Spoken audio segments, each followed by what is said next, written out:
మీ business ఏదైనా మీ ఊర్లో promotion చేయాలంటే అది సుమన్ టీవీతోనే సాధ్యం. ఇప్పుడే సంప్రదించండి.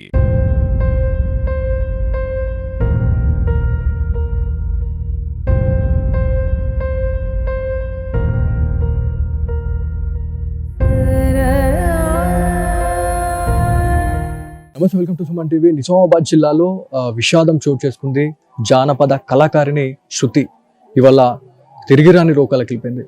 సో శృతి గురించి మాట్లాడుకుంటే చాలా చిన్న వయసులో చాలా మంచి స్థానానికి వెళ్ళిపోయింది. కాకపోతే ఈ మధ్య కాలంలో ఇన్స్టాగ్రామ్లో లవ్ పేరుతోనే తను ఒక అబ్బాయిని అయితే ప్రేమించడం జరిగింది. తన్ని ఒక 20 రోజుల కిందనే పెళ్లి చేసుకుంది. ఇవాళ తన వల్ల లేదు. అసలు ఏం జరుగుతా ఉంది అంటే ఈ మధ్య కాలంలో సోషల్ మీడియా ప్రభావంతోనే చాలా మంది చనిపోతా ఉన్నారు. కాకపోతే శృతి గురించి మాట్లాడుకుంటే చాలా మంచి పేరుంది. సో ఆ అమ్మాయి ఇక్కడ కూడా ఆత్మహత్య చేసుకోదు అనేది చాలా వరకు కూడా బలంగా వాళ్ళు నమ్ముతా ఉన్నారు. కాకపోతే నిన్న నుంచి కూడా ఇప్పటి వరకు ప్రతిదీ కూడా ఆత్మహత్య చేసుకొని చనిపోయింది శృతి అనేది చాలా వరకు కూడా ప్రతి న్యూస్ ఛానల్లో మనకు వైరల్ అవుతుంది. కాకపోతే వీళ్ళ వర్షన్ మాత్రం వేరు. సో వాళ్ళ తల్లిదండ్రులు ఉన్నారు. సో ఒకసారి వారితో మాట్లాడు. సార్ మీరు చెప్పండి, అంటే శృతి గురించి మాట్లాడుకుంటే చాలా ధైర్యం ఉంది తనకి, అన్నిట్లో గెలిచి వస్తా అని చెప్పేసి సవాల్ చేసే క్యాండిడేట్ ఇవాళ ఆత్మహత్య చేసుకుంది అని చెప్పేసి చాలా మంది చెప్తా ఉన్నారు. సో ఇది ఆత్మహత్యనా లేకపోతే హత్యనా? హత్య అనుకుంటా ఉన్నారు. అంటే మీకు ఎట్లా, మీరు ఎందుకు ఇది కన్ఫర్మ్ చేస్తా ఉన్నారు హత్య అని మీరు ఎట్లా అంటా ఉన్నారు? నాకు వాడి మీద అనుమానం, నాకు డౌటే. వాడి మీద అప్పుడే చెప్పిన అమ్మాయికి, అద్దు బెట వాడు మంచిగా లేడు, వాడి ముఖం చూస్తేనేటో కొట్టిందా అన్న. నాకు నచ్చింది నేను చేసుకుంటా అని చెప్పి అమ్మాయి వెళ్ళింది. వాళ్ళు ఏమో మోసపించి అమ్మాయిని తీసుకొని వెళ్ళి అట్లా చేసిండ్రు. ఈ మధ్య అంటే నిన్నటి నుంచి నేను వేరే వాళ్ళతో కూడా మాట్లాడినాను. మీ ఇంట్లో ఆల్రెడీ మీ అన్ననో తమ్ముడో ఎవరో చనిపోయినారు. చనిపోయిన 3 days తర్వాతనే తను వెళ్ళిపోయింది. అంటే మీరు సపోర్ట్ చేసినారు ఆల్రెడీ శృతికి, నేను చేసా బిడ్డ అని చెప్పేసి మీరు భరోసా ఇచ్చినా కూడా తను ఎందుకు వెళ్ళిపోయి తను పెళ్లి చేసుకున్నది అనేది చాలా పెద్ద క్వశ్చన్ ఉందండి. ఒకవేళ మీ చేతుల మీదుగా ఇది అంతా చేస్తే శృతి ఎలా బతికేది అని మేమంటున్నాం. సో దీని గురించి మీరు ఏం చెప్తారు? అంటే వాడు మోసం చేసి తీసుకెళ్ళిండు కదా, మోసం తీసుకొని పోవట్ల అమ్మాయి మన మాటేం లేదు. లేకపోతే నేను చెప్పిన జనవరి చేసేస్తా బెట్ట పెళ్ళి అని చెప్పిన, నా మాటేం లేదు. ఇక్కడ మా తమ్ముడు చనిపోయిండే, ఆపమని చెప్పిన. వాళ్ళు పెళ్ళి డేట్ తీసేసుకున్నారు ఆల్రెడీ. 27 నవంబర్ 27 డేట్ తీసారు. తీస్తే నేను చెప్పిన ఆపుండ్రి అని చెప్పిన. మా కులం పెద్ద మనుషులతో కూడా మాట్లాడిపించిన, ఆపురి పెళ్ళి, నేను మా తమ్ముడు చనిపోయిండు, ఆ దుకాణంలో ఉన్నాం, మేము ఎటు తిరగలేము అని చెప్తే మేము ఆపము, వస్తే రండి లేకపోతే లేదు, మేము పెళ్లి చేసేసుకుంటున్నాం అని చెప్పారు.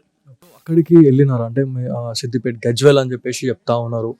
సో అక్కడ వాళ్ళ ఇంటికి వెళ్ళిన తర్వాత చూస్తే అక్కడ ఎట్లా ఉంది సిచ్యువేషన్ అంటే ఫోటోలు వైరల్ అవుతా ఉన్నాయి. అమ్మాయి మెడ పైన మొత్తం రక్తం మరకలు కనిపిస్తూ ఉన్నాయి. అంటే ఆత్మహత్య చేసుకునే క్యాండిడేట్ని చూస్తే అట్లా అనిపించదు. సో దీని గురించి మీరు ఏం చెప్తారు? అంటే బ్లీడింగ్ అనేది ఎక్కువ కనిపిస్తుంది. అంటే కొట్టి చంపేసిరా లేకపోతే ప్రీ ప్లాన్ గా ఏమైనా చేసిరా అనేది కూడా చాలా మంది అనుకుంటా ఉన్నారు. సో దీని గురించి ఒత్తేసారు, ఏమిటితో ఒత్తేసిండో కానీ ఎటు ఒత్తేసిండు, అదైతే ఊరేసుకోలేదు. అక్కడ చూస్తే ఆ జాగాలో చూస్తే ప్లస్ పాయింట్లో చూస్తే మాత్రం అది కాదు, ఊరేసుకునే జాగానే కాదు. నేను మొత్తం గమనించినాము, మా వాళ్ళు కూడా అక్కడ చూసిర్రు. అక్కడ ఫ్యాన్ మీద దుమ్ము ఉన్నది, దుమ్ము ఎటు చెదిరిపోలే. రాత్రి మేము చున్ని తువ్వాల జొరగొడితే ఫ్యాన్ మీద పడ్డది, దుమ్ము చెదిరిపోయింది. మరి అమ్మాయి చొరగొట్టేటప్పుడు దుమ్ము చెదిరిపోలే కదా, చెదిరిపోలేదు. అలాంటిది కాదు, అత్తేనే అని చెప్పి నేను పోలీసు వాళ్ళకు కూడా మేము ఏమైనా వచ్చింది, కాల్ ఏమైనా వచ్చింది అంటే శృతి విషయంలో ఇట్లా జరిగిందని చెప్పేసి ఎవరు కాల్ చేశారు మీకు? పీర్లపల్లి నుంచి ఎక్స్ సర్పంచ్ అనేది ఫోన్ చేసిండు, మీ అమ్మాయి చనిపోయింది, శృతి అమ్మాయి మీ బిడ్డనే కదంటే అవును అన్న, మీ అమ్మాయి చనిపోయింది రండ్రి అన్నారు. అమ్మాయి ఎట్లా చనిపోతుంది అని చెప్పిన. పెళ్ళి 20 రోజులు అయింది, మీరు ఎట్లా చేసుకున్నారు, ఎట్లా చంపుతారు, నేను వచ్చే వరకు శవం అక్కడనే ఉండాలని చెప్పిన. శవం లేదు, మేము పోయేసరికల్లా మేము అందరం ఇక్కడ కార్లు మాట్లాడుకొని ఒక 5 కార్లు తీసుకొని వెళ్ళిపోయిందాకంటే శవం గజ్వేల్లో తెచ్చిపెట్టారు. అంటే వాళ్ళు నిర్ధారించుకున్న తర్వాతనే మీకు చెప్పారు. కాకపోతే ఒక అమ్మాయి చనిపోయిన తర్వాత అది డెడ్ బాడీ అయిపోతుంది, అమ్మాయి కాదు తను డెడ్ బాడీ అయిపోతుంది. అప్పుడు పోలీస్ అధికారులు వచ్చేసి వాళ్ళు పూర్తిగా ఇన్వెస్టిగేషన్ చేసిన తర్వాతనే, పంచనామా విషయంలో అంత చేసిన తర్వాతనే వాళ్ళు బయటకు పంపేయాలి బాడీని. మరి వాళ్ళు ఎందుకు టచ్ చేసిర్రు అనేది చాలా పెద్ద క్వశ్చన్ ఉందండి. సో ముట్టుకునే అధికారం లేదు వాళ్ళకి. అదే క్వశ్చన్ వేసినాం సార్, కానిస్టేబుల్ కూడా ఎస్ఐ కూడా అదే క్వశ్చన్ వేసినాం. మీరు శవాన్ని ఇక్కడికి వెళ్ళి మీకు తీసుకుపోయే అధికారం ఎవరు ఇచ్చారు? మేము ఉండాలి కదా, తల్లిదండ్రిని అయితే నేను ఉండాలి కదా, నేను లేదు మీరు శవం ఇట్లా జరిపారని చెప్పిన. అంటే వాళ్ళు ఏం సమాధానం చెప్తలేరు. బాడీ పడ్డది, చనిపోయింది, తీసుకువెళ్ళినాం, వీడు ఎట్లా వస్తామంటారు. పోలీస్ అధికారులతో మీరు మాట్లాడిరా, మరి మీరేం చేస్తా ఉన్నారు అనే దానిపైన? అంటే ఇప్పుడు పోలీసులు చేసే పనిని వాళ్ళు చేస్తున్నారు, అంటే అక్కడ ఏం జరుగుతా ఉంది, ఇవన్నీ హత్యలు ఇవన్నీ చూస్తే ప్లాన్ ప్రకారం చేశారని మాకు ఫుల్ డౌట్ 100% వాళ్ళు ప్లాన్ ప్రకారమే చేశారు. నా అమ్మాయిని చంపేసారు, ఏడైనా చెప్తా, చంపేసారు, నా అమ్మాయిని చంపేసారు. నా అమ్మాయి చనిపోదు, నాకు కాన్ఫిడెంట్, అది పక్క నాకు గుర్తు, నాకు షరతు చేసి సవాల్ చేసింది. నాకు చాలా మందితో కూడా మేము మాట్లాడినప్పుడు వాళ్ళు కూడా అదే చెప్తున్నారు. అంటే ఇంత పెద్ద ఇన్సిడెంట్ జరిగినప్పుడు ఒక ప్రైవేట్ వెహికల్ తీసుకొని పోవాల్సిన అవసరం ఏముంది? అంటే ఒక అంబులెన్స్ అన్న తీసుకొని వాళ్ళు అక్కడ స్థానిక జీజేహెచ్ కావచ్చు, ప్రభుత్వ ఆసుపత్రికి వాళ్ళు తీసుకొని పోవాలి. మరి వాళ్ళు ప్రైవేట్ వెహికల్ తీసుకొని అక్కడికి వెళ్ళడం అనేది ఎంతవరకు కరెక్ట్ అనేది కూడా చాలా మంది అనుకుంటా ఉన్నారు. సో ఇదంతా 100% హత్యనే అని మీరు అనుకుంటారు? అతనే 100% అతనే. ఆడ ప్లాన్ ప్రకారమే చేసారు. వాళ్ళు కూడా బందోబస్తు పెట్టుకున్నారు. మేము 5 కార్లలో వస్తున్నాం అనగానే బందోబస్తు పెట్టుకున్నారు. ఎక్కడ చూసినా వాళ్ళే, ఆర్మీ వాళ్ళు లాఠీలు పట్టుకుని ఉంటారు సార్. మొత్తం ఏడ చూసినా ఇంటికి పోదామంటే ఇంటికి మమ్మల్ని రానియలేరు. 4 అంటే మేము ఆ కాడికి కూడా 6-7 పోయినాం పోలీసు వాళ్ళతో. మా వాళ్ళు వెనక కారు ఫాలో అయితే కూడా కారుని ఆపేసారు. మేము ఎక్కిన కారుని వెహికల్ని పోలీసు వాళ్ళు ఆపేసారు. మీ వాళ్ళు రావద్దాను, ఆడ ఏమన్నా రచ్చ చేసారు అనుకో మీ మీద కేసు ఫైల్ చేస్తామన్నారు. ఎట్లా చేస్తారన్న, మేము ఎందుకు చేస్తాం? ఆడ మేము ప్లస్ పాయింట్ చూసేందుకు వస్తున్నామా అంటే మమ్మల్ని రానియలేరు. ఎంతమంది అయితే పోయినామో 6 అంతమంది మేము పోయినాం.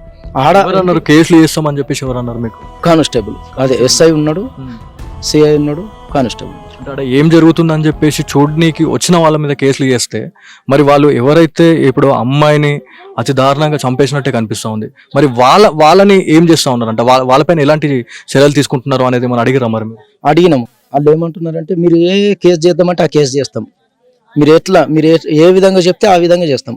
అటెడ్ మర్డర్ కింద పక్క చంపిండు కదా, చంపినట్టే అన్ని జీవిత ఖైదీ వెళ్ళకుండా చేస్తామని అన్నారు.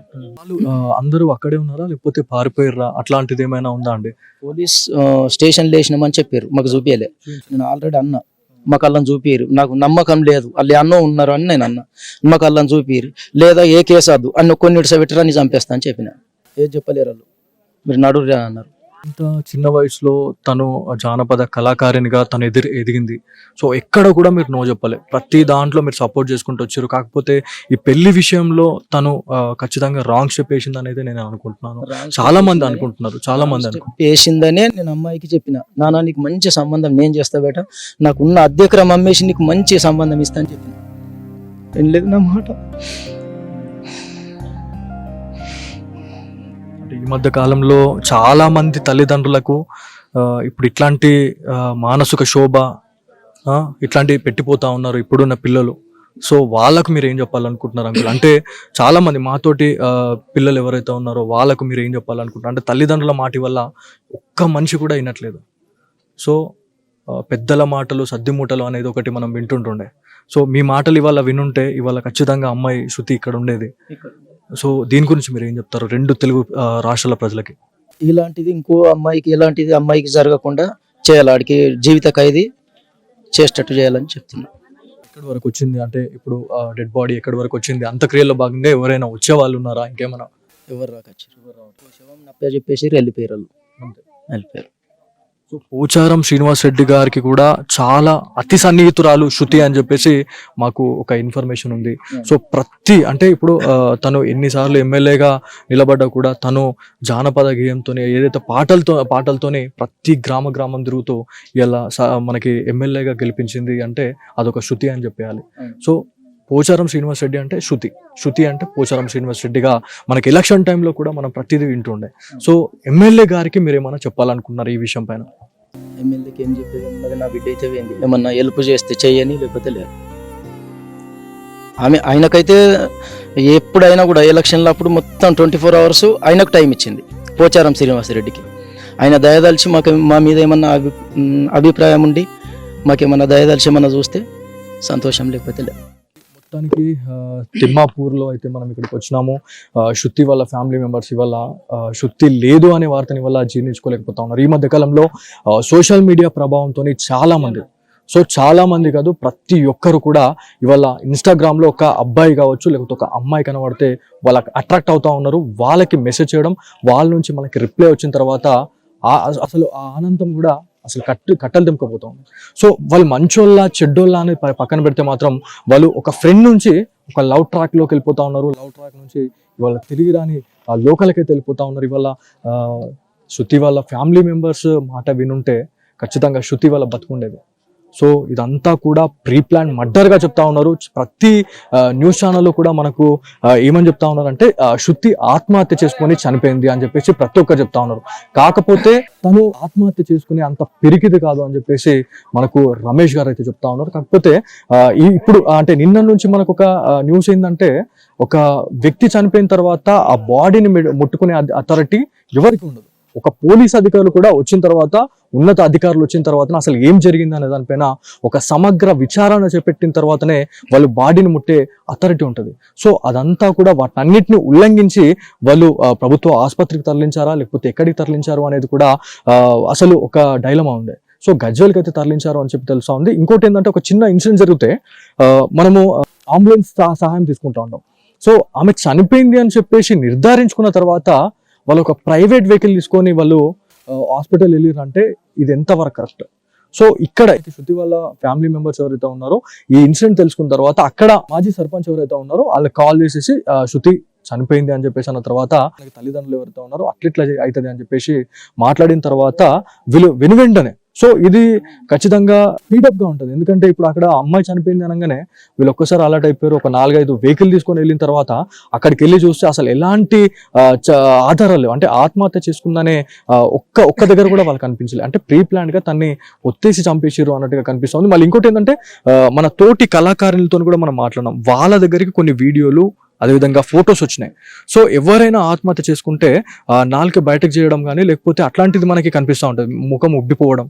సో అట్లాంటివి కనిపిస్తాయి. కాకపోతే అమ్మాయికి శృతి విషయంలో మనము ఆ ఫొటోస్ కానీ వీడియోస్ చూసిన తర్వాత ప్రీ ప్లాన్డ్ గా ఆమెను చంపేశారు అన్నట్టుగా తెలుస్తూ ఉంది. అంటే 20 రోజులలోనే ఆయన చంపేసిండు అంటే ఒకసారి ఆలోచించండి. అంటే ఒక అమ్మాయి మనని తల్లిదండ్రుల్ని వదిలిపెట్టేసి మన దగ్గరకు వస్తుందంటే మనం ఎంత మంచిగా చూసుకోవాలి. సో ఇదంతా కూడా 2 తెలుగు రాష్ట్రాల యంగ్స్టర్స్కి నేను చెప్పాలనుకుంటున్నా ఏంటంటే ఒక అమ్మాయి అందరినీ వదిలేసి ఇవాళ నీ దగ్గరకు వచ్చిందంటే ఎంత నమ్మకం ఉండాలా. సో ఆ నమ్మకంని కూడా రొమ్ము చేసేసి ఈ అమ్మాయిని వల్ల చంపేసారు. ఫైనల్గా మాకైతే న్యాయం కావాలి అని చెప్పేసి మనకి కుటుంబీకులు అయితే చెప్తా ఉన్నారు. చూద్దాం సో రానున్న రోజుల్లో ఎలాంటి యాక్షన్ తీసుకుంటారు అనే దానిపైన అయితే చాలా మంది ఉత్కంఠగా ఎదురు చూసిన పరిస్థితి ఉంది. సో వాళ్ళ తల్లిదండ్రులతోని మనం మాట్లాడడం